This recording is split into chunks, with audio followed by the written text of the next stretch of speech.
同学们，请把书翻到第50。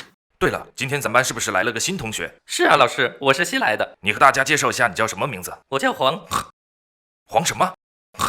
取自打呼噜的声音。为什么？因为我们家有打呼噜的传统。我爷爷外号威震天，我爸爸外号惊雷。由于这种基因，别的孩子刚出生都是嚎啕大哭，而我刚出生就开始打呼噜，而且还是嘶派的，极有韵律感。新华字典里有1万多个字你不用，偏搞些乱七八糟的声音。你知道咱班有个小金毛让我受了多少苦吗？小金毛，你起来说说你叫什么名字？我叫刘。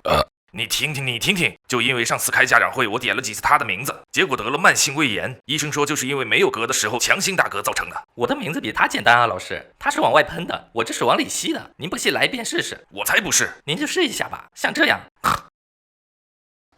不是2下呀，老师，2下就成猪了。闭嘴，给我坐下。反正我以后就叫你呼噜娃。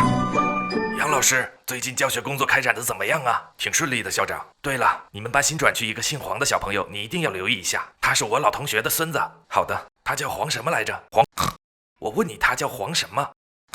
什么意思？你这是小猪佩奇看多了吗？校长，他真叫这个名字。我懂了，又是他爷爷的杰作，给他爸爸起的名字就奇奇怪怪。他爸爸叫什么？